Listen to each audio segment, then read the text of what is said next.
പ്രഭാത വാർത്തകളിലേക്ക് വിശദമായി നോക്കാം. തൃശൂരിൽ TTE വി വിനോദിനെ ട്രെയിനിൽ നിന്ന് തള്ളിയിട്ട് കൊലപ്പെടുത്തിയത് പിഴ ചുമത്തിയതിലെ വൈരാഗ്യം കൊണ്ടെന്ന് റിമാൻഡ് റിപ്പോർട്ട്. പ്രതി ഒഡീഷ സ്വദേശി രജനികാന്തെ മുഖ്യസാക്ഷി തിരിച്ചറിഞ്ഞു. തൃശൂരിൽ നിന്ന് സൂരജ് സജിയുണ്ട് വാർത്തയുടെ വിശദാംശങ്ങളുമായി. സൂരജ്, റിമാൻഡ് റിപ്പോർട്ടിന്റെ പകർപ്പിൽ എന്തൊക്കെ കാര്യങ്ങളാണ് പറയുന്നത്? ഗോപിക, പ്രധാനമായും പറയുന്നത് ഈ ടിക്കറ്റ് എടുക്കാത്തതിന് പിഴ ചുമത്തിയത് തന്നെയാണ് ഈ കൊലപാതകത്തിലേക്ക് വഴിതെളിച്ചത് എന്നുള്ളതാണ് പ്രധാനമായും ഈ റിമാൻഡ് റിപ്പോർട്ടിൽ ചൂണ്ടിക്കാണിക്കുന്നത്. അതോടൊപ്പം തന്നെ ഈ മുഖ്യസാക്ഷി ഈ പ്രതിയെ തിരിച്ചറിഞ്ഞതായും റിമാൻഡ് റിപ്പോർട്ടിൽ ചൂണ്ടിക്കാണിക്കുന്നു. അതിന്റെ അടിസ്ഥാനത്തിൽ കൂടിയാണ് ഈ പ്രതിയെ അറസ്റ്റ് ചെയ്യുന്ന ഉൾപ്പെടെയുള്ള നടപടികളിലേക്ക് പോയത് എന്നുള്ളതാണ് ഈ റിമാൻഡ് റിപ്പോർട്ടിന്റെ ഭാഗമായി പറയുന്നത്. അതോടൊപ്പം തന്നെ ഈ ടിക്കറ്റ് എടുക്കാതെ യാത്ര ചെയ്തതിൽ പിഴ ചുമത്തിയതോടുകൂടി പ്രതിക്ക് വലിയ രീതിയിൽ വൈരാഗ്യം തോന്നി. ആ വൈരാഗ്യമാണ് ഈ ട്രെയിനിൽ നിന്നും തള്ളിയിടുന്നതിലേക്ക് നയിച്ചത് എന്നുള്ളത് കൂടി ഈ റിമാൻഡ് റിപ്പോർട്ടിൽ ചൂണ്ടിക്കാണിക്കുന്നുണ്ട്. ബോധപൂർവം കൊലപ്പെടുത്താനുള്ള ലക്ഷ്യത്തോടു കൂടിയാണ് ഈ പ്രതിയുടെ ഭാഗത്ത് നിന്ന് പ്രതി പ്രവർത്തിച്ചത് എന്നുള്ളതാണ് ചൂണ്ടിക്കാണിക്കുന്നത്. അതോടൊപ്പം തന്നെ ഇന്നലെ പ്രതിയെ 14 ദിവസത്തേക്ക് റിമാൻഡ് ചെയ്തിരുന്നു. ഈ പ്രതിയെ ഇനിയിപ്പോൾ ഈ വിഷയവുമായി ബന്ധപ്പെട്ടുകൊണ്ട് കസ്റ്റഡിയിൽ ചോദ്യം ചെയ്യുന്നത് അടക്കമുണ്ട്. അതുകൊണ്ട് തന്നെ ഈ കസ്റ്റഡി അപേക്ഷ ഉടനെ നൽകേണ്ടതില്ല എന്ന സംബന്ധിച്ചാണ് നിലവിൽ പോലീസിന്റെ തീരുമാനം. അതായത് ഈ സംഭവം നടന്ന ട്രെയിനിൽ ഉൾപ്പെടെ എത്തിച്ച് തെളിവെടുക്കേണ്ടതുണ്ട്. അതുകൊണ്ട് തന്നെ കുറച്ച് ദിവസങ്ങൾക്ക് ശേഷം ഈ ട്രെയിൻ തിരിച്ച് മടങ്ങിയെത്തുന്നതനുസരിച്ച് കസ്റ്റഡി അപേക്ഷ നൽകുക, അതിനുശേഷം കസ്റ്റഡിയിൽ വാങ്ങി ചോദ്യം ചെയ്യുക എന്നുള്ളതാണ് തീരുമാനിച്ചിട്ടുള്ളത്. അതുകൊണ്ട് തന്നെ വരും ദിവസങ്ങളിൽ ഇതിന്റെ കസ്റ്റഡി അപേക്ഷ നൽകാനുള്ള നീക്കത്തിലാണ് നിലവിൽ പോലീസ് ഉള്ളത്. ഗോപിക, തൃശൂരിൽ TTE വി വിനോദിനെ ട്രെയിനിൽ നിന്ന് തള്ളിയിട്ട് കൊലപ്പെടുത്തിയത് പിഴ ചുമത്തിയതിലെ വൈരാഗ്യം കൊണ്ട് ആണ് എന്നാണ് റിമാൻഡ് റിപ്പോർട്ടിൽ പറയുന്നത്. സൂരജ് സജിയാണ് വാർത്തയുടെ വിശദാംശങ്ങൾ നൽകിയത്. ഇനി ലോക്സഭാ തെരഞ്ഞെടുപ്പ് വാർത്തകൾ. ICL FinCorp 24 ഇലക്ഷൻ സമർപ്പിക്കുന്നത് ICL FinCorp, the intelligent choice. Powered by Asset, responsibly yours. In association with Durashine Roof and Wall Sheets, ഒരു ടാറ്റ ബ്ലൂസ്കോപ്പ് സ്റ്റീൽ ഉൽപ്പന്നം.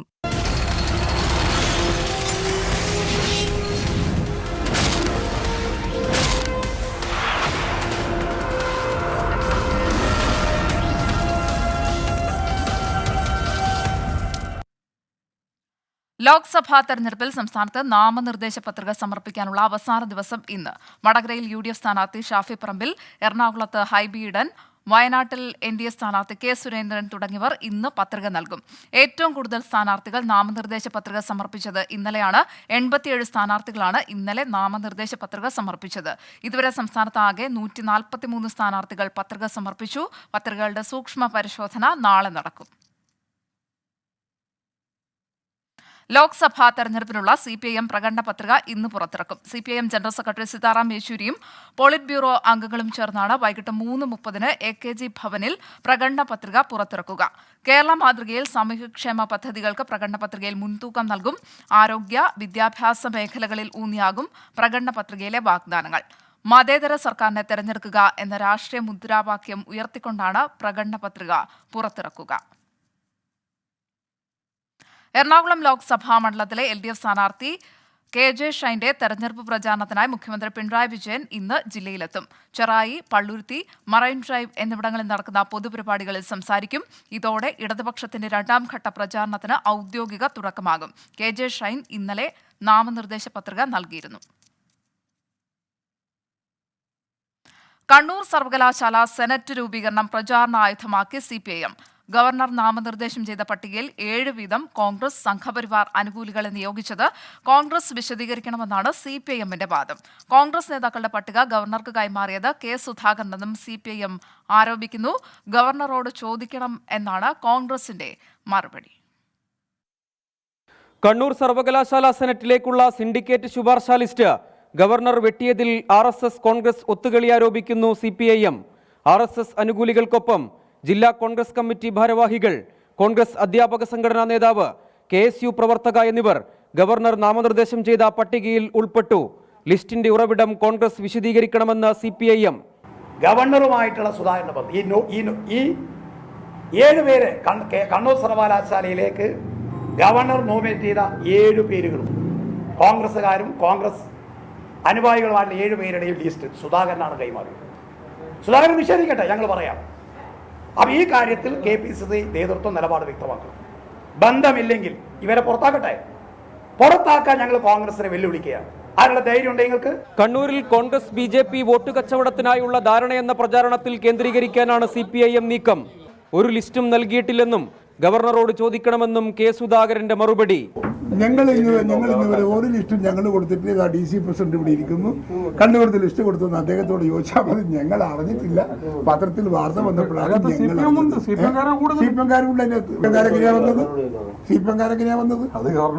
ഗവർണറെ വിളിച്ചു ചോദിക്കും.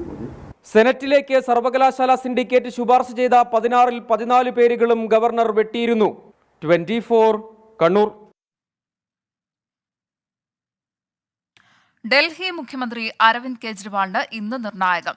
മദ്യനയ അഴിമതി കേസിൽ ED അറസ്റ്റ് ചോദ്യം ചെയ്തുള്ള കെജ്രിവാളിന്റെ ഹർജിയിൽ ഡൽഹി ഹൈക്കോടതി ഇന്ന് വിധി പറയും. ജസ്റ്റിസ് സ്വർണകാന്ത് ശർമ്മയാണ് വിധി പറയുക. ഹർജിയിൽ ഇന്നലെ വാദം പൂർത്തിയായി വിധി പറയാൻ മാറ്റുകയായിരുന്നു. ഡൽഹിയിൽ നിന്ന് നിതിൻ അംബുജൻ വാർത്തയുടെ വിശദാംശങ്ങളുമായി ചേരുകയാണ്. നിതിൻ, ഈ ലോക്സഭാ തെരഞ്ഞെടുപ്പ് ഇങ്ങനെ വലിയ വിപുലമായി നടക്കുന്ന ഈ ഒരു സാഹചര്യത്തിലാണ് ഡൽഹി മുഖ്യമന്ത്രി ജയിലിൽ തുടരുന്നത്. എന്താണ് സാധ്യത? ജയിലിൽ തന്നെ നിലനിർത്താനാകില്ലേ ED ശ്രമിക്കുന്നത്? ഗോപിക, എന്തായാലും അരവിന്ദ് കെജ്രിവാളിനെ ജയിലിൽ തന്നെ നിലനിർത്താനുള്ള ശ്രമമാകും EDയുടെ ഭാഗത്തും ഉണ്ടാവുക. ഇന്നലെ അത്തരം ചില വാദങ്ങളാണ് ഡൽഹി ഹൈക്കോടതിയിൽ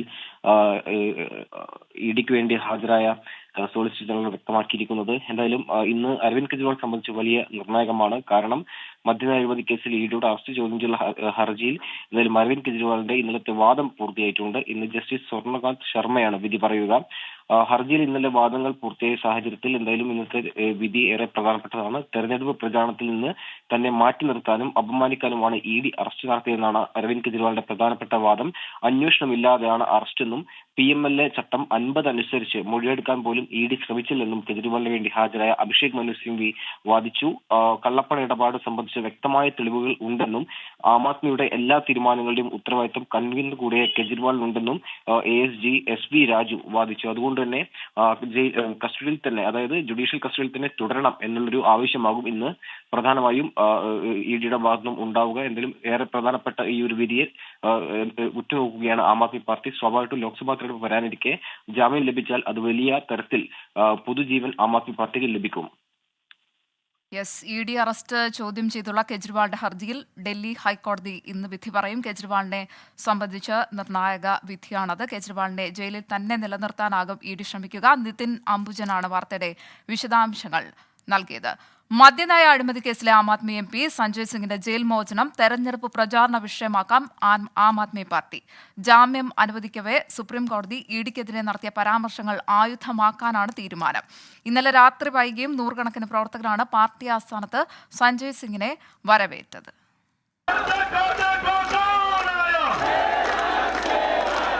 ലോക്സഭാ തെരഞ്ഞെടുപ്പിൽ ആം ആദ്മി പാർട്ടിക്ക് ലഭിച്ച തുറുപ്പുചീട്ടാണ് സഞ്ജയ് സിംഗ്. അരവിന്ദ് കെജ്രിവാൾ അടക്കമുള്ള മുതിർന്ന 3 നേതാക്കൾ ജയിലിൽ കഴിയുമ്പോൾ പുറത്തുവന്ന സഞ്ജയ്ക്ക് പ്രചാരണത്തിന് കൂടുതൽ ഊർജം പകരാൻ കഴിയും. അതിന്റെ വ്യക്തമായ തെളിവാണ് മോചിതനായ ശേഷം സഞ്ജയ് സിംഗിന്റെ വാക്കുകൾ. कल को भगवंत मान को गिरफ्तार कर लो, कह दोगे इस्तीफा दो. वो केरला के मुख्यमंत्री विजयन, उनकी बेटी पे जांच शुरू कर दी. ममता बनर्जी जी के भतीजे पे जांच शुरू कर दी. कहेंगे ममता बनर्जी जी इस्तीफा दे दो. പ്രധാനമന്ത്രി നരേന്ദ്രമോദിയെയും BJPയുടെ അധ്യക്ഷനായിരുന്ന ബംഗാരു ലക്ഷ്മണിനെയും പേരെടുത്തു പറഞ്ഞായിരുന്നു വിമർശനം. गुंडागर्दी का अंत हुआ है. तानाशाही जो इन्होंने कर रखी थी देश के लिए, देश के जितने भी विपक्ष में जितने थे उनको गिरफ्तार कर रहे थे. സഞ്ജയ് സിംഗിന്റെ ജാമ്യ ഹർജി പരിഗണിക്കുമ്പോൾ മദ്യനയ അഴിമതി കേസിലെ ED ആരോപണത്തെ ദുർബലമാക്കുന്ന സുപ്രീം കോടതിയുടെ പരാമർശങ്ങളും ആം ആദ്മി പാർട്ടി പ്രചാരണത്തിൽ സജീവമാക്കുന്നുണ്ട്. ഇത് പോരാട്ടത്തിന്റെ സമയമെന്നാണ് ആം ആദ്മി നേതാക്കൾ ആവർത്തിക്കുന്നത്. ജയിലിൽ പോകുന്നതിന് മുൻപുള്ളതിനേക്കാൾ മൂർച്ചയുണ്ട് ജയിൽ മോചിതനായ സഞ്ജയ് സിംഗിന്റെ ശബ്ദത്തിന്. ലോക്സഭാ തെരഞ്ഞെടുപ്പിൽ ആം ആദ്മി പാർട്ടി പ്രവർത്തകർക്ക് ആത്മവിശ്വാസം നൽകുന്നതാണ് സഞ്ജയ് സിംഗിന്റെ ജയിൽ മോചനം. എന്നാലും ആം ആദ്മി പ്രവർത്തകർക്ക് പൂർണ്ണ സന്തോഷം നൽകുന്നതല്ല ഈ ജയിൽ മോചനം. അരവിന്ദ് കെജ്രിവാൾ ഉൾപ്പെടെയുള്ള മറ്റു നേതാക്കളുടെ ജയിൽ മോചനത്തിനായി കൂടി പ്രവർത്തകർ കാത്തിരിക്കുകയാണ്. ക്യാമറാമാൻ മോഹൻകുമാറിനോടൊപ്പം R. അച്യുതൻ, 24 ഡൽഹി. കരുവന്നൂർ സഹകരണ ബാങ്ക് തട്ടിപ്പ് കേസിൽ മുൻ എംപിയും സിപിഐഎം സംസ്ഥാന സെക്രട്ടേറിയറ്റ് അംഗവുമായ പി.കെ. ബിജുവിനെ ഇ.ഡി. ഇന്ന് ചോദ്യം ചെയ്തേക്കും. ചോദ്യം ചെയ്യലിന് ഹാജരാകണം എന്നാവശ്യപ്പെട്ട് ഇ.ഡി. നോട്ടീസ് നൽകിയിരുന്നു. Councillor P K. ഷാജനും അന്വേഷണ സംഘം നോട്ടീസ് അയച്ചിട്ടുണ്ട്. ഷാജൻ വെള്ളിയാഴ്ച ഹാജരാകണം. എസ്. ശ്രീകാന്ത് കൊച്ചിയിൽ നിന്ന് വാർത്തയുടെ വിശദാംശങ്ങളുമായി ചേരുകയാണ്. ശ്രീകാന്ത്, ഈ പി.കെ. ബിജു ഇന്ന് ഹാജരാകാൻ സാധ്യതയുണ്ടോ? ഇത് സംബന്ധിച്ച് അദ്ദേഹത്തിന്റെ ഭാഗത്തു നിന്ന് ഏതെങ്കിലും തരത്തിലുള്ള പ്രതികരണം ലഭ്യമായിട്ടുണ്ടോ? ഗോപിക, കരുവന്നൂർ സഹകരണ ബാങ്ക് തട്ടിപ്പ് കേസിൽ മുൻ എംപി പി.കെ. ബിജു ഇന്ന് ഹാജരാകും എന്നാണ് നമുക്ക് ഏറ്റവും ഒടുവിൽ വിവരം ലഭിക്കുന്നത്. അദ്ദേഹം ഇന്ന് ഇ.ഡി. മുൻപാകെ എത്തിച്ചേരും. ചോദ്യം ചെയ്യാൻ ഹാജരാകണമെന്നാവശ്യപ്പെട്ട പി.കെ. ബിജുവിന് നേരത്തെ ഇ.ഡി. നോട്ടീസ് നൽകിയിരുന്നു. കരുവന്നൂർ ബാങ്കിലെ തട്ടിപ്പിൽ സിപിഐഎം തൃശൂർ ജില്ലാ കമ്മിറ്റിക്ക് ലഭിച്ച പരാതിയിൽ അന്വേഷണം നടത്തിയത് പി.കെ. ബിജുവിന്റെ നേതൃത്വത്തിൽ ആയിരുന്നു. ബാങ്കിൽ നടന്ന തട്ടിപ്പിന്റെ വിവരങ്ങൾ പി.കെ. ബിജുവിന് അറിയാമെന്ന് സാക്ഷികളും മൊഴി നൽകിയിട്ടുണ്ട്. ഇതിനപ്പുറം ഏറ്റവും പ്രധാനപ്പെട്ട കാര്യം, ഈ കേസിലെ പ്രധാനപ്പെട്ട പ്രതി, ഒന്നാം പ്രതി സതീശനുമായി സാമ്പത്തിക ഇടപാടുകൾ പി.കെ. ബിജുവിനുണ്ടായിരുന്നു എന്നും ഇ.ഡി. ചൂണ്ടിക്കാട്ടുന്നു. ഇതിനാലാണ് അദ്ദേഹത്തിന് നോട്ടീസ് നൽകിയിട്ടുള്ളത്. ഇന്നെന്തായാലും അദ്ദേഹം എത്തിച്ചേരും എന്നാണ് പ്രതീക്ഷിക്കുന്നത്. അത്തരത്തിൽ എത്തും എന്നാണ് അദ്ദേഹം അറിയിച്ചിട്ടുള്ളത്. വാർത്തയുടെ വിശദാംശങ്ങളാണ് കൊച്ചിയിൽ നിന്ന് എസ്. ശ്രീകാന്ത് നൽകിയത്. അരുണാചൽ പ്രദേശിൽ മരിച്ച ദമ്പതികളുടെയും സുഹൃത്തിന്റെയും മൃതദേഹം ഇന്ന് നാട്ടിലെത്തിക്കും. 3 പേരുടെയും പോസ്റ്റ്മോർട്ടം ഇന്നലെ പൂർത്തിയായിരുന്നു. അതേസമയം ഇറ്റാനഗറിൽ എത്തിയ വട്ടിയൂർക്കാവ് പോലീസ് സംഘം കേസ് അന്വേഷിക്കുന്ന അരുണാചൽ പോലീസിന്റെ സംഘവുമായി ഇന്ന് കൂടിക്കാഴ്ച നടത്തും. തിരുവനന്തപുരം മണ്ണന്തലയിൽ നാടൻ ബോംബ് നിർമ്മാണത്തിനിടെ സ്ഫോടനമുണ്ടായ സംഭവത്തിൽ കസ്റ്റഡിയിലുള്ള 2 പേരെ വിശദമായി ചോദ്യം ചെയ്തതിനു ശേഷം ഇന്ന് കോടതിയിൽ ഹാജരാക്കിയേക്കും.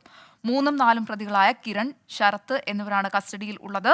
സ്ഫോടനത്തിൽ 2 കൈകളും നഷ്ടപ്പെട്ട ഒന്നാം പ്രതി 17-കാരൻ തിരുവനന്തപുരം മെഡിക്കൽ കോളേജിൽ ചികിത്സയിലാണ്. പോലീസിനെ ആക്രമിക്കാനാണ് പ്രതികൾ നാടൻ ബോംബ് ഉണ്ടാക്കിയത് എന്നാണ് സൂചന. തൃശൂർ മൂർക്കനാട് ശിവക്ഷേത്രത്തിൽ കത്തിക്കുത്തിനിടെ കൊല്ലപ്പെട്ട അക്ഷയുടെ പോസ്റ്റ്മോർട്ടം ഇന്ന് നടക്കും. ആക്രമണത്തിൽ 6 പേർക്കാണ് കുത്തേറ്റത്. പരുക്കേറ്റ 4 പേരെ തൃശൂർ എലൈറ്റ് ആശുപത്രിയിലേക്കും ഒരാളെ ഇരിങ്ങാലക്കുട സഹകരണ ആശുപത്രിയിലേക്കും മാറ്റി. മരിച്ച അക്ഷയുടെ നെഞ്ചിലാണ് കുത്തേറ്റത്. ഫുട്ബോൾ ടൂർണമെന്റുമായി ബന്ധപ്പെട്ട തർക്കമാണ് ആക്രമണത്തിന് കാരണമെന്നാണ് സൂചന. സംഭവത്തിൽ പോലീസ് വിശദമായ അന്വേഷണം ആരംഭിച്ചു. തൊഴിൽ തട്ടിപ്പിനിരയായി റഷ്യയിലെ യുദ്ധഭൂമിയിൽ അകപ്പെട്ട ഡേവിഡ് മുത്തപ്പൻ തിരുവനന്തപുരത്ത് തിരിച്ചെത്തി. ഇന്നലെ രാത്രി 10 മണിക്കാണ് ഡേവിഡ് തിരുവനന്തപുരം റെയിൽവേ സ്റ്റേഷനിൽ എത്തിയത്. ജീവനോടെ തിരിച്ചെത്താൻ കഴിയുമെന്ന് കരുതിയിരുന്നില്ല എന്ന് ഡേവിഡ് മുത്തപ്പൻ മാധ്യമങ്ങളോട് പറഞ്ഞു. 1 മാസം പരിശീലനം നൽകിയ ശേഷം നേരിട്ട് യുദ്ധഭൂമിയിൽ നിയോഗിക്കുകയായിരുന്നു. 100-ൽ അതായത് 1% പോലും ജീവനോട് അവരൊന്നും പ്രതീക്ഷിച്ചില്ല. അവിടെ എത്തിയപ്പോൾ നേരെ എന്തൊരു അതായത് കോൺട്രാക്ട് ഒപ്പിട്ടിട്ട് നേരെ 1 മാസം, എനിക്ക് 1 മാസം ട്രെയിനിങ് ഉണ്ടായിരുന്നു. പക്ഷേ പ്രിൻസിന് 20 ദിവസമാണ് കിട്ടിയത്. ഓക്കെ, അപ്പോൾ ഞാൻ നവംബറിലായതുകൊണ്ട് അതായത് ട്രെയിനിങ് കഴിഞ്ഞിട്ട് നേരെ യുദ്ധസ്ഥലത്ത് കൊണ്ടുപോയി. അവിടെ അതെ ഉക്രൈനിലാണ്. ഏകദേശം 30 ഡേയ്സ് കഴിഞ്ഞു. അവിടെ നേരെ യുദ്ധം ചെയ്യണമായിരുന്നു. ഡയറക്റ്റായിട്ട് പോയി ഫൈറ്റ് ചെയ്യാം. ഇതൊക്കെയെന്ന് വെച്ച് കഴിഞ്ഞാൽ എവിടെ തിരിഞ്ഞാലും ശവം കത്തണതും പിന്നെ എല്ലാം ഫുള്ള് ഡെഡ് ബോഡി. അതായത് നമുക്ക് എന്നിട്ട് പറയാനാണ് അതായത് നമ്മൾ ആദ്യമായിട്ട് കാണുമ്പോൾ നമുക്ക് ഇത്തിരി പേടി തോന്നും. അതിനുശേഷം നമുക്ക് ശീലാവെന്ന് പറയത്തില്ലേ, അത് എവിടെ തിരിഞ്ഞാലും അത് തന്നെ അവസ്ഥ. പിന്നെ എന്താ പറയണം, യുദ്ധമല്ലേ, അപ്പോൾ അങ്ങനെയൊക്കെ ഉണ്ടാവും. കള്ളക്കടൽ പ്രതിഭാസത്തിന്റെ ഭാഗമായി കേരള തീരത്ത് ഇന്നും ഉയർന്ന തിരമാലയ്ക്കും കടലാക്രമണത്തിനും സാധ്യതയെന്ന് ദേശീയ സമുദ്രസ്ഥിതി പഠന ഗവേഷണ കേന്ദ്രം. കടൽക്ഷോഭം രൂക്ഷമാകാൻ സാധ്യതയുള്ളതിനാൽ മത്സ്യത്തൊഴിലാളികൾ ജാഗ്രത പാലിക്കണം. ബീച്ചിലേക്കുള്ള യാത്രകൾ പൂർണ്ണമായും ഒഴിവാക്കണമെന്നാണ് നിർദ്ദേശം. തെക്കൻ തമിഴ്നാട് തീരത്തും ഉയർന്ന തിരമാലയ്ക്കും കടലാക്രമണത്തിനും സാധ്യതയുണ്ട്. ആലപ്പുഴ നെടുമുടിയിൽ ഹോം സ്റ്റേ ജീവനക്കാരിയെ കൊലപ്പെടുത്തിയ പ്രതി പിടിയിൽ. അസം സ്വദേശി മായ സഹയാണ് പിടിയിലായത്. കൊല്ലപ്പെട്ട സഹീറയുടെ സുഹൃത്താണ് ഇയാൾ. ലുക്കൌട്ട് നോട്ടീസ് പുറത്തിറക്കിയതിന് പിന്നാലെ ഇന്നലെ രാത്രി 10 മണിയോടെ കോട്ടയം റെയിൽവേ സ്റ്റേഷനിൽ നിന്നാണ് പ്രതിയെ പിടികൂടിയത്. ചോദ്യം ചെയ്യൽ തുടരുകയാണ്. അരുണാചൽ പ്രദേശിൽ മരിച്ച ദമ്പതികളുടെയും സുഹൃത്തിന്റെയും മൃതദേഹം ഇന്ന് നാട്ടിലെത്തിക്കും. 3 പേരുടെയും പോസ്റ്റ്മോർട്ടം ഇന്നലെ പൂർത്തിയായിരുന്നു. അതേസമയം ഇറ്റാനഗറിൽ എത്തിയ വട്ടിയൂർക്കാവ് പോലീസ് സംഘം കേസ് അന്വേഷിക്കുന്ന അരുണാചൽ പോലീസിന്റെ സംഘവുമായി ഇന്ന് കൂടിക്കാഴ്ച നടത്തും. അഖിൽ ഷാ അൻസാർ തിരുവനന്തപുരത്ത് നിന്ന് ചേരുകയാണ്. അഖിൽ ഷാ, വട്ടിയൂർക്കാവ് പോലീസ് സംഘം ഇന്ന് അരുണാചൽ പോലീസ് സംഘവുമായി കൂടിക്കാഴ്ച നടത്തും എന്നറിയാൻ സാധിക്കുന്നു. വാർത്തയുടെ വിശദാംശങ്ങൾ എന്താണ്? ഗോപിക നേരത്തെ തന്നെ ഇതുമായി ബന്ധപ്പെട്ട് അരുണാചൽ പോലീസുമായി കേരള പോലീസ് ഒരു ബന്ധം പുലർത്തി വരുന്നുണ്ട്. അതായത് ഈ കേസിൽ എന്തൊക്കെയാണ് സംഭവിച്ചതെന്നുള്ള കാര്യത്തിൽ വിശദമായ ഒരു അന്വേഷണം തന്നെ ഈ രണ്ട് പോലീസ് സേനകളും സംയുക്തമായി തന്നെ അന്വേഷിച്ചു വരികയാണ്. ഏറ്റവും പ്രധാനമായും ഇന്ന് നമുക്ക് പറയാനുള്ളത് ഈ മരിച്ച 3 പേരുടെയും മൃതദേഹം ഇന്ന് നാട്ടിലെത്തിക്കുമെന്നുള്ളതാണ്. ആദ്യം ഡൽഹിയിലേക്കായിരിക്കും എത്തിക്കുക. അവിടെ നിന്നായിരിക്കും ഇങ്ങോട്ടേക്ക് ഈ മൃതദേഹം എത്തിക്കുന്നത്. ഏറ്റവും പ്രധാനമായും തിരുവനന്തപുരത്ത് തന്നെയായിരിക്കും ഈ 3 മൃതദേഹങ്ങളും എത്തിക്കുക എന്നുള്ള വിവരമാണ് പോലീസിൽ നിന്ന് ഉൾപ്പെടെ കിട്ടുന്ന ഒരു സൂചനയായി പറയുന്നത്. ഇന്നലെ ഇവരുടെ പോസ്റ്റ്മോർട്ടം നടന്നിരുന്നു. ഇവരുടെ പ്രാഥമിക പോസ്റ്റ്മോർട്ടം റിപ്പോർട്ട് ഉൾപ്പെടെ പോലീസ് പരിശോധിച്ചാകും ഇതുമായി ബന്ധപ്പെട്ടുള്ള മറ്റ് സാധ്യതകൾ അല്ലെങ്കിൽ മരണകാരണങ്ങൾ ഉൾപ്പെടെ കണ്ടെത്തുക. നേരത്തെ ഈ രക്തം കട്ടപിടിക്കാതിരിക്കാനുള്ള ഗുളിക ഉൾപ്പെടെ കണ്ടെത്തിയതായുള്ള സൂചനയും പോലീസിന്റെ ഭാഗത്തു നിന്ന് ലഭിച്ചിരുന്നു. എന്തായാലും വിശദമായ ഒരു അന്വേഷണം, വിശദമായ പോസ്റ്റ്മോർട്ടം റിപ്പോർട്ട് കൂടി ലഭിച്ചതിന് ശേഷമാകും ഉണ്ടാവുക. ഗോപിക, അരുണാചൽ പ്രദേശിൽ മരിച്ച ദമ്പതികളുടെയും സുഹൃത്തിന്റെയും മൃതദേഹങ്ങൾ ഇന്ന് നാട്ടിലെത്തിക്കും. അതേസമയം ഇറ്റാനഗറിൽ എത്തിയ വട്ടിയൂർക്കാവ് പോലീസ് സംഘം അരുണാചൽ പോലീസിന്റെ സംഘവുമായി ഇന്ന് കൂടിക്കാഴ്ച നടത്തും. അഖിൽ ഷാ അൻസാറാണ് തിരുവനന്തപുരത്ത് നിന്ന് വാർത്തയുടെ വിശദാംശങ്ങൾ നൽകിയത്. മറ്റു വാർത്തയിലേക്ക്, BJPയിൽ നിന്ന് രാജിവെച്ച ആറ്റിങ്ങൽ കരവാരം പഞ്ചായത്തിലെ 2 അംഗങ്ങൾ CPIMൽ ചേർന്നു. BJPയുമായുള്ള വിയോജിപ്പാണ് പാർട്ടി വിടാൻ കാരണമെന്നാണ് സൂചന. തുടർച്ചയായ രാജി പ്രവർത്തകരുടെ ആത്മവീര്യം കെടുത്തുമെന്ന ആശങ്ക നേതൃത്വത്തിനുണ്ട്. വി മുരളീധരനെ മുന്നിൽ നിർത്തി ആറ്റിങ്ങൽ മണ്ഡലത്തിൽ നേട്ടം കൊയ്യാൻ തയ്യാറെടുപ്പുകൾ നടക്കുന്നതിനിടെയാണ് പാർട്ടിയിലെ ഈ കൊഴിഞ്ഞുപോക്ക്. കഴിഞ്ഞ ദിവസം രാജിവെച്ച Karavaram panchayat vice president Sindhu S, ക്ഷേമകാര്യ standing committee chairperson Thankamani M എന്നിവരാണ് CPIMൽ ചേർന്നത്. ആറ്റിങ്ങൽ നഗരസഭയിലെ BJPയുടെ മുൻ കൗൺസിലർ സംഗീത റാണിയും CPIMുമായി സഹകരിക്കും. പാർട്ടി വിട്ടതിന് പിന്നാലെ നേതൃത്വത്തിനെതിരെ രൂക്ഷ വിമർശനമാണ് ഇവർ ഉന്നയിച്ചത്. പഞ്ചായത്ത് പ്രസിഡന്റിന്റെയും വികസനകാര്യ സ്റ്റാൻഡിംഗ് കമ്മിറ്റി ചെയർമാന്റെയും മാനസികമായ കുറേ ഇഷ്യൂസ് ഉണ്ടായിരുന്നു. ജില്ലാ പ്രസിഡന്റ് VV രാജേഷ്, സംഘടനാ ജനറൽ സെക്രട്ടറി വെങ്ങാനൂർ സതീശൻ, ഇവരുടെ അടുത്തൊക്കെ നമ്മളെ പരാതി ബോധിപ്പിച്ചിട്ടുണ്ട്. അതിന് വേണ്ടുന്ന ഒരു നടപടി ഇതുവരെയും അവരുടെ ഭാഗത്തു നിന്നും ഉണ്ടായിട്ടില്ല. ഇവർ CPIMൽ നിന്ന് 10 ലക്ഷം രൂപ മേടിച്ചു, ജോലി വാഗ്ദാനം ചെയ്തു എന്നൊക്കെയാണ് കിട്ടിയിട്ടാണ് മാറിയത് എന്നാണ് അറിയുന്നത്. പക്ഷേ ഇന്നലെ വരെ ഞാൻ വീട്ടിൽ കടയിൽ പോയിരുന്നു 100 രൂപയ്ക്ക് കച്ചവടം ചെയ്തിട്ടാണ് ജീവിച്ചത് ഇന്നലെ വരെ. ഇപ്പോൾ എൻ്റെ സഹപ്രവർത്തകയായ ഷീല ചേച്ചിയും അവരുടെ വീട്ടിൽ മാനസികമായി ഒരുപാട് ബുദ്ധിമുട്ട് അനുഭവിച്ച് സുഖമില്ലാണ്ട് കിടക്കുകയാണ്. അതേസമയം പാർട്ടി വിട്ടവർ ഉന്നയിക്കുന്ന ആരോപണങ്ങൾ തള്ളുകയാണ് BJP നേതൃത്വം. കൊഴിഞ്ഞുപോക്ക് പ്രതികൂലമാകില്ലെന്നാണ് BJP വിലയിരുത്തൽ. 24 തിരുവനന്തപുരം. ലോക്സഭാ തെരഞ്ഞെടുപ്പിൽ സംസ്ഥാനത്ത് നാമനിർദ്ദേശ പത്രിക സമർപ്പിക്കാനുള്ള അവസാന ദിവസം ഇന്ന്.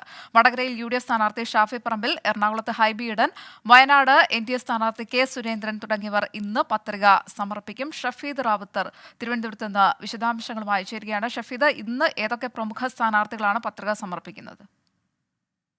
ഗോപിക, ലോക്സഭാ തെരഞ്ഞെടുപ്പിനെ സംബന്ധിച്ചുള്ള നിർണായകമായ ഒരു ദിവസമാണ് ഇന്ന് ഈ സംസ്ഥാനത്ത് നാമനിർദ്ദേശ പത്രിക സമർപ്പിക്കാനുള്ള അവസാന ദിവസമാണ്. ഏറ്റവും കൂടുതൽ സ്ഥാനാർത്ഥികൾ നാമനിർദ്ദേശ പത്രിക സമർപ്പിച്ചത് ഇന്നലെയായിരുന്നു. ഇന്നലെ 87 സ്ഥാനാർത്ഥികളാണ് നാമനിർദ്ദേശ പത്രിക സമർപ്പിച്ചത്. ആകെ 152 പത്രികകളാണ് ഇന്നലെ മാത്രം സമർപ്പിച്ചത്. ഇതുവരെ സംസ്ഥാനത്താകെ 143 സ്ഥാനാർത്ഥികൾ പത്രിക സമർപ്പിച്ചിട്ടുണ്ട്. 234 നാമനിർദ്ദേശ പത്രികകളാണ് ഇതുവരെ ലഭിച്ചിട്ടുള്ളത്. പത്രികകളുടെ സൂക്ഷ്മ പരിശോധന നാളെ നടക്കും.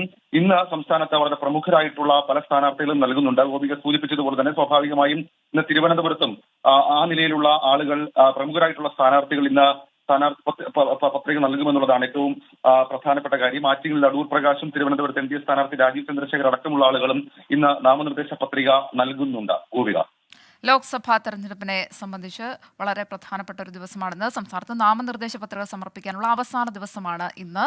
ഷഫീദ് റാവുത്തറാണ് വാർത്തയുടെ വിശദാംശങ്ങൾ നൽകിയത്.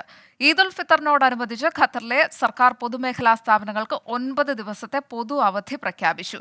ഈ മാസം 7 മുതൽ 15 വരെയായിരിക്കും അവധി. ഹിജ്റ കലണ്ടറിന്റെ പ്രവചനമനുസരിച്ച് നോമ്പ് 30 പൂർത്തിയാക്കി ഗൾഫ് രാജ്യങ്ങളിൽ ഈ മാസം 10 ചെറിയ പെരുന്നാൾ അഥവാ ഈദുൽ ഫിത്റാകാൻ സാധ്യതയുണ്ടെന്നാണ് പ്രതീക്ഷിക്കുന്നത്. ഈ സാഹചര്യത്തിലാണ് അമീരി ദിവാൻ ഇന്ന് സർക്കാർ പൊതുമേഖലാ സ്ഥാപനങ്ങൾക്കുള്ള പൊതു അവധി പ്രഖ്യാപിച്ചത്. ഇതനുസരിച്ച് ഏപ്രിൽ 7 ഞായറാഴ്ച മുതൽ ഏപ്രിൽ 15 തിങ്കളാഴ്ച വരെ രാജ്യത്തെ സർക്കാർ പൊതുമേഖലാ സ്ഥാപനങ്ങൾക്ക് അവധിയായിരിക്കും. വാരാന്ത്യ അവധി ഉൾപ്പെടെ 9 ദിവസമാണ് സർക്കാർ മേഖലയിൽ അവധി ലഭിക്കുക. സ്വകാര്യ മേഖലയിലെ അവധി സംബന്ധിച്ച് ഇതുവരെ ഇതുവരെ ഔദ്യോഗിക പ്രഖ്യാപനമൊന്നും വന്നിട്ടില്ല. അതേസമയം ഖത്തർ സെൻട്രൽ ബാങ്കിന് കീഴിൽ പ്രവർത്തിക്കുന്ന ബാങ്കുകളും മണി എക്സ്ചേഞ്ചുകളും ഉൾപ്പെടെയുള്ള ധനകാര്യ സ്ഥാപനങ്ങൾക്കുള്ള അവധി ദിനങ്ങൾ സെൻട്രൽ ബാങ്ക് ഗവർണർ പിന്നീട് പ്രഖ്യാപിക്കും. ഇതിനിടെ ചെറിയ പെരുന്നാൾ ആഘോഷമാക്കാൻ വെടിക്കെട്ട് ഉൾപ്പെടെയുള്ള വിവിധ പരിപാടികൾ രാജ്യത്തിന്റെ വിവിധ ഭാഗങ്ങളിൽ അരങ്ങേറും. Souk വാക്കിഫ് park, ഖത്താറ cultural village, Al Wakrah old souk തുടങ്ങി 3 ഇടങ്ങളിൽ വർണ്ണ വിസ്മയങ്ങൾ തീർത്ത് വെടിക്കെട്ട് നടക്കും. ഈദിന്റെ ആദ്യ ദിവസം മുതൽ 4 ദിവസം സൂക്ക് വാക്കിഫിൽ രാത്രി 8:30 വെടിക്കെട്ട് ആരംഭിക്കും. ഏപ്രിൽ 6 വെള്ളിയാഴ്ച ആരംഭിക്കുന്ന മെഗാ പാർക്ക് കാർണിവലാണ് മറ്റൊരാഘോഷ പരിപാടി. അൽബിദ പാർക്കിൽ ഏപ്രിൽ 20 വരെ സംഘടിപ്പിക്കുന്ന കാർണിവലിൽ എല്ലാ പ്രായക്കാർക്കും പ്രവേശനം അനുവദിക്കും. 15 ദിവസം നീണ്ടു നിൽക്കുന്ന ആഘോഷ പരിപാടിയിൽ ലൈവ് ഷോകൾ ഉൾപ്പെടെയുള്ള വിനോദ പരിപാടികളാണ് അരങ്ങേറുക. വൈകിട്ട് 4 മണി മുതൽ രാത്രി 11 വരെ നീണ്ടു നിൽക്കുന്ന പരിപാടിയിൽ പ്രവേശനം സൗജന്യമായിരിക്കും. അൻവർ പാലേരി, 24, ദോഹ. വധശിക്ഷയ്ക്ക് വിധിക്കപ്പെട്ട് റിയാദ് ജയിലിൽ കഴിയുന്ന അബ്ദുറഹീമിന്റെ മോചനത്തിനുള്ള ശ്രമങ്ങൾ സജീവമാക്കി സൗദിയിലെ മലയാളികൾ. മോചനദ്രവ്യമായ 34 കോടി രൂപ സമാഹരിക്കാനുള്ള പ്രവർത്തനങ്ങൾ കൂടുതൽ വേഗത്തിലാക്കാൻ ജിദ്ദയിൽ ചേർന്ന സഹായ സമിതി യോഗം തീരുമാനിച്ചു. വധശിക്ഷയ്ക്ക് വിധിക്കപ്പെട്ട അബ്ദുറഹീമിന്റെ മോചനത്തിനായുള്ള അവസാനഘട്ട ശ്രമങ്ങളാണ് ഇപ്പോൾ നടക്കുന്നത്. കരുണ പറ്റാത്തവർ മനസ്സുവെച്ചാൽ സമയപരിധിക്കുള്ളിൽ തന്നെ അബ്ദുറഹീമിന്റെ ജീവൻ രക്ഷിക്കാൻ സാധിക്കുമെന്ന ഉറച്ച വിശ്വാസത്തിലാണ് പൊതുപ്രവർത്തകർ. ഏപ്രിൽ 16-നുള്ളിൽ മോചനദ്രവ്യമായ 34 കോടി രൂപ എന്ന ലക്ഷ്യത്തിലെത്താൻ പ്രവർത്തനങ്ങൾ സജീവമാക്കുകയാണ് ജിദ്ദയിൽ രൂപീകരിച്ച സഹായ സമിതി. കുറഞ്ഞ ദിവസം കൊണ്ട് ഈ ഒരു പദ്ധതി വിജയിപ്പിക്കുവാൻ ഇവിടെ കൂടിയ ജിദ്ദയുടെ എല്ലാ സാമൂഹിക സംസ്കാര സംഘടനകളും അതിന് ബിസിനസ് മേഖലയിലെ ആളുകളും എല്ലാവരും ഒത്തുചേർന്ന് ഈ ഒരു സംരംഭം വിജയിപ്പിക്കാൻ വേണ്ടി ആഘോരാത്രം പ്രയത്നിക്കുകയാണ്. മാഷാഅല്ലാഹ്, ഞങ്ങൾ എല്ലാവരും ഒറ്റക്കൈയായിട്ട് ഈ സംരംഭം മാക്സിമം ഞങ്ങൾ ഫണ്ട് കണ്ടെത്തി ഞങ്ങൾക്കൊരു പ്രതീക്ഷ ഉണ്ട്. മൂപ്പരെ റിലീസ് ചെയ്യും, നമ്മൾ കൂട്ടത്തിൽ തിരിച്ചു വരും. കൃത്യമായ പ്ലാനിങ്ങോടെ ഓരോ ഏരിയകൾ തിരിച്ച് വളരെ കൃത്യമായി അതിനുവേണ്ട സാമ്പത്തിക സഹായം നേടിയെടുക്കുക എന്നുള്ള ഒരേ ലക്ഷ്യത്തോടു കൂടി ഇനി വരും ദിവസങ്ങളിൽ വെറും 14 ദിവസമാണ് നമ്മുടെ മുമ്പിലുള്ളത്. ആ 14 ദിവസം കൃത്യമായി ഉപയോഗപ്പെടുത്തിയിട്ട് പൂർണ്ണമായിട്ടും അതിനുവേണ്ട സാമ്പത്തിക സഹായം കണ്ടെത്തുമെന്നുള്ള പ്രതീക്ഷയോടെ കച്ചവടക്കാരെയും മലയാളി കൂട്ടായ്മകളെയും മറ്റും നേരിൽ കാണാൻ വിപുലമായ ക്യാമ്പയിൻ നടത്തും. പ്രവാസികളും അല്ലാത്തവരും അവർക്ക് കഴിയുന്ന തുക ഈ പുണ്യമാസത്തിൽ തന്നെ റഹീമിന്റെ മോചനത്തിനായി ചെലവഴിക്കണമെന്ന് സമിതി ആവശ്യപ്പെട്ടു.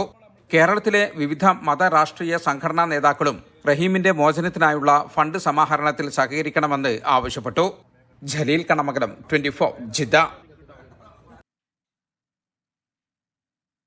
ഇനിയിപ്പോൾ കിട്ടിയത്. ഗസയിൽ സന്നദ്ധ സംഘടനകൾ പിൻവാങ്ങുന്നു. വേൾഡ് സെൻട്രൽ കിച്ചൺ സംഘടന അടക്കമാണ് പിൻവാങ്ങുന്നത്. കടൽ വഴി തുറന്ന താൽക്കാലിക സംവിധാനം നിലച്ചു. ഭക്ഷണവുമായി എത്തിയ കപ്പലുകൾ മടങ്ങി.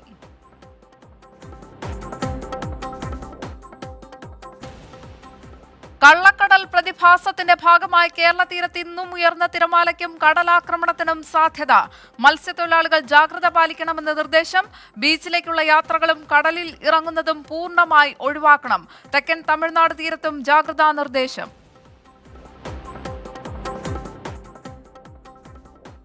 സംസ്ഥാനത്ത് ഇന്നും കൊടും ചൂട്. 11 ജില്ലകളിൽ യെല്ലോ അലർട്ട്. കൊല്ലം, പാലക്കാട് ജില്ലകളിൽ താപനില 39 ഡിഗ്രി സെൽഷ്യസ് വരെ ഉയർന്നേക്കും.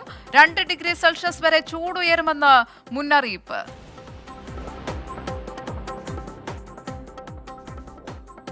പ്രഭാത വാർത്തകൾ പൂർണ്ണമാവുകയാണ്.